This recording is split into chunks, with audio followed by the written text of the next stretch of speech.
Nadie se sentaba junto al duque de Valdemora.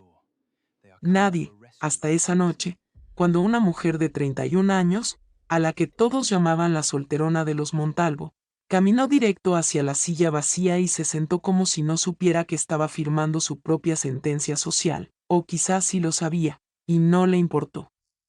Toda la sala se quedó en silencio.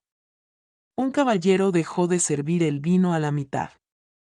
El hermano de Isabela la miró como si hubiera confundido una silla con el borde de un precipicio. Rafael de Alcántara, duque de Valdemora, giró la cabeza lentamente. La cicatriz junto a su sien izquierda brilló con la luz de las velas. ¿Sabe usted quién soy?, preguntó. Debería saberlo. Nuestra anfitriona lo anunció bastante fuerte. Alguien ahogó una risa. Rafael no. Y aún así eligió esta silla. Era la única que quedaba. Suele haber una razón para eso. Isabela lo miró directamente por primera vez. Supuse que la había. Los ojos grises del duque se entrecerraron. ¿Y no le da curiosidad? Mucha. Pero curiosidad y miedo no son lo mismo. Por primera vez en toda la noche, el temido duque se quedó sin respuesta preparada. 6 horas antes, Isabela estaba junto a la ventana de la hacienda Montalvo, escuchando a su hermano explicarle por qué debía hacerse útil. Doña Mercedes nos invitó por ti, dijo Diego, ajustando sus mancuernillas. Por la hacienda, corrigió Isabela. La diferencia no importa. Para Diego, las diferencias nunca importaban cuando esperaba que Isabela las resolviera. A sus 31 años, ella había pasado suficientes temporadas de pie, un paso detrás de mujeres más jóvenes y más bonitas, hasta volverse prácticamente invisible en las reuniones sociales. Pero ser invisible tenía ventajas. La gente hablaba sin cuidado frente a las mujeres invisibles, y dejaba los libros de cuentas sin vigilar. Fernando de Rosales podría preguntar por los arrendatarios del norte. Dile que las deudas son temporales. No son temporales. Esta noche sí lo son, Isabela. Prometiste no avergonzarme. Prometí no hablar de asuntos privados a menos que fuera necesario. Esta noche no será necesario.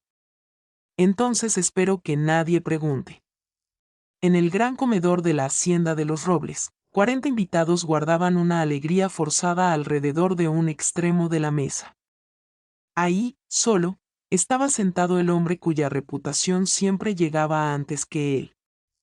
5 años atrás, Rafael había roto públicamente con su propio tío durante un escándalo familiar. Desde entonces, la sociedad coleccionaba historias, que era despiadado, que jamás olvidaba un insulto, que una vez había silenciado a un ministro con 6 palabras. Isabela nunca supo cuáles eran esas 6 palabras. Sospechaba que la historia mejoraba cada temporada. Quedaba una sola silla vacía. 2 jóvenes de pronto encontraron razones para acomodarse los guantes. Un anciano se distrajo estudiando su tenedor. Diego le lanzó a su hermana una mirada que decía no lo hagas. Isabela se sentó. De cerca, el duque parecía menos temible y más cansado. Cabello oscuro con canas prematuras, la expresión de un hombre acostumbrado a que decidieran quién era antes de dirigirle la palabra. ¿Le gustaría conversar?, preguntó él. No. Entonces nos irá extraordinariamente bien. Durante el primer platillo, ninguno habló. Isabela comió tranquila. Rafael pareció, cada vez más, sospechar de eso. La mayoría intenta hablarme cuando se sienta a mi lado. Todos los que me hablaron de usted querían que sintiera algo antes de conocerlo. Los dedos de Rafael se detuvieron sobre el tallo de la copa. ¿Y qué siente ahora?, Isabela miró de reojo la silla vacía al otro lado del duque, y a los invitados que fingían no observar. Creo, dijo en voz baja, que todos en esta sala le temen más de lo que usted merece. Por primera vez, la compostura de Rafael se quebró. No de enojo. De sorpresa. Cuando su hermano, desde el otro extremo de la mesa, presumió en voz alta sobre haber expandido los campos del oeste, Isabela no pudo callar. Esos campos se inundan cada primavera. Entonces, ¿por qué expandirlos? Preguntó Rafael. Excelente pregunta. Una que mi hermano no se hizo.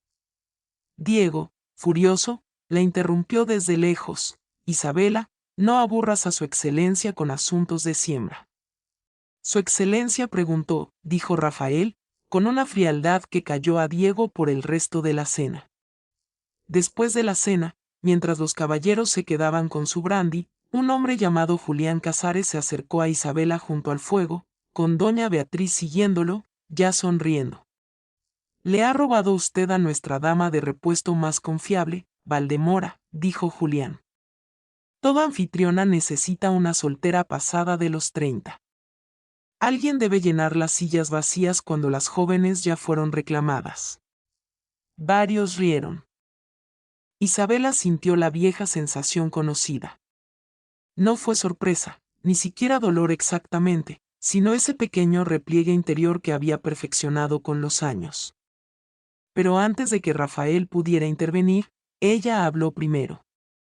«Qué afortunadas las anfitrionas, señor Casares. Las sillas vacías son útiles, permiten que los caballeros que confunden la crueldad con el ingenio tengan donde sentarse cuando todos se cansan de ellos». Las risas se detuvieron de golpe. «Iba usted a intervenir», dijo Isabela después. «Iba a hacerlo». «¿Por qué no lo hizo?» Parecía tener el asunto bajo control. Esa noche, junto a la chimenea, Rafael le hizo una pregunta que nadie se atrevía a hacer directamente. «¿Por qué no está casada?» Hay varias respuestas. ¿Y cuál es la verdadera? Isabela dejó que las palabras quedaran suspendidas entre ellos, sin responder. Y eso, más que la pregunta misma, la desconcertó. Él no llenó el silencio con una suposición, como todos los demás. Simplemente esperó. A la mañana siguiente, la lluvia atrapó a los invitados en la casa. Isabela se refugió en un pequeño despacho con vista al jardín, con una carta a medio abrir, cuando Diego entró y cerró la puerta. «¿Qué le dijiste a Valdemora anoche?» «Varias cosas sobre la hacienda». Fernando escuchó lo suficiente para preguntar si nuestras cuentas estaban en problemas. «Lo están». «No públicamente». «Los hechos no se vuelven más baratos porque los susurremos». Diego apoyó ambas manos en el escritorio. «Necesito que Fernando confíe en la hacienda». «¿Por qué?» «Porque sí». «Déjalo así». Esa respuesta la asustó más que cualquier grito. Isabela dobló lentamente la carta que Diego había interrumpido. Era de don Tomás, el administrador de la hacienda del Sauce, la propiedad de la familia. Una línea estaba subrayada 2 veces. El acreedor se niega a otra prórroga. A menos que se pague el interés pendiente dentro de 30 días, procederá contra la hacienda. Un tablón crujió detrás de la puerta entreabierta. Isabela se volteó. Rafael estaba ahí, con los ojos moviéndose de su rostro a la carta que temblaba entre sus dedos. ¿Qué ha hecho su hermano? Eso no le incumbe. Rafael retrocedió y se disculpó, algo que dejó a Isabela genuinamente sorprendida. Pero antes de que él se fuera, ella lo detuvo. ¿Conoce bien a Fernando de Rosales? Lo suficiente para desconfiar de él con precisión. ¿Prestaría dinero contra una hacienda que ya carga demasiada deuda? No, a menos que esperara obtener algo más valioso que el interés. Ella sintió que el frío le recorría los dedos. Y entonces, en ese despacho, con la lluvia golpeando los cristales, Isabela le mostró todo, las cuentas que llevaba en secreto desde hacía 3 años, desde la muerte de su padre. Los arrendamientos que negoció. las reparaciones que consiguió a cambio de reducir la deuda de un molinero. Todo lo que su hermano presentaba como propio en las celebraciones de Navidad. Usted no administra la hacienda, dijo Rafael, leyendo página tras página. Usted es la hacienda. La puerta se abrió de golpe. Diego estaba ahí, pálido de furia, con los ojos fijos en los documentos entre ellos. Nuestros asuntos son privados. Entonces quizás debería dejar de hablar de una prosperidad imaginaria en la cena, respondió Rafael. Esa tarde, Diego le confesó la verdad completa. Había prometido a Fernando de Rosales, viudo, rico y cercano a los 60 años, la mano de Isabela a cambio de que suspendiera la deuda. Nada se ha firmado aún, dijo Diego. ¿Cuánto sabe él de la deuda? Suficiente. ¿Y qué recibe él si te ayuda? Seguridad contra la hacienda. Condiciones favorables. Y a ti. Isabela sintió que el mundo se estrechaba. El hombre cuyas cartas había respondido, cuyos arrendatarios había protegido, cuyos errores había reparado en silencio durante 3 años, acababa de ofrecerla como garantía. Esa noche, en el invernadero de la hacienda de los Robles, entre naranjos y el susurro de la lluvia sobre el techo de cristal, Rafael le confesó por qué la sociedad le temía. Su tío había usado dinero de un fideicomiso benéfico para pagar deudas privadas, y Rafael, en lugar de callarlo, entregó los registros a los responsables. Su propia madre dejó de hablarle durante 2 años. Los avergoncé, dijo él. Ellos confundieron eso con deshonra. Isabela, por primera vez, entendió al duque. Temido de una forma que ningún chisme de salón le había explicado jamás. Y entonces, casi sin querer, ella le contó su propio secreto. 8 años atrás, había estado comprometida con un hombre llamado Héctor del Valle. Descubrió que él tenía deudas peores que las de Diego, que solo la quería por el dinero heredado de su padre, y que había golpeado a un sirviente que amenazaba con contárselo. Ella rompió el compromiso en silencio, para no arruinar también a la hermana de Héctor, comprometida con un primo suyo. Dejó que la sociedad creyera que ella era la fría, la imposible de complacer. Usted protegió a todos, menos a usted misma, dijo Rafael. Alguien tenía que hacerlo. No. Usted eligió hacerlo. Hay una diferencia. Cuando Isabela finalmente colocó su mano sobre la de él, sin prisa, sin posesión, solo calidez, Rafael preguntó en voz baja, ¿por qué yo? Porque nunca me pidió que me hiciera más pequeña para que usted se sintiera más grande. Al día siguiente, Diego llegó con el acuerdo matrimonial ya firmado con su propia rúbrica, el nombre de Isabela junto al de Fernando de Rosales, una fecha de boda fijada a 6 semanas. Rafael, furioso, ofreció comprar la deuda de inmediato. No, dijo Isabela, cortando ambas voces. Si usted compra la deuda de mi hermano, él conserva su hacienda, su reputación, y la creencia de que alguien más siempre pagará por sus decisiones. Entonces confíe en mí lo suficiente para dejarme tomar mi propia decisión, le dijo a Rafael. Y él, el temido duque, retrocedió. Durante 4 días, Isabela revisó cada libro de cuentas, cada carta, cada fecha. Descubrió que Fernando de Rosales había alentado a Diego hacia inversiones ruinosas, y que cada una había sido valuada por la misma compañía, la de Héctor del Valle. Su antiguo prometido había inflado deliberadamente el valor de tierras que sabía inservibles, sabiendo exactamente quién era Isabela y cuánto pesaría su silencio. En el siguiente baile de doña Mercedes, Isabela entró con la cabeza en alto, con Diego a un lado y don Tomás cargando una carpeta de documentos. Frente a todos los invitados, desplegó cada valuación falsa, cada carta comprometedora. Wetmore, susurró a alguien, y Fernando de Rosales palideció. Esto no es apropiado para un salón, dijo él. Tampoco lo era discutir mi matrimonio como pago de la deuda de mi hermano. Fernando se marchó sin despedirse. Y cuando la seguridad de la hacienda pareció por fin resuelta, llegó una carta. Héctor del Valle regresaba a reclamar que Isabela había conocido el fraude desde el principio, con una vieja carta suya como prueba.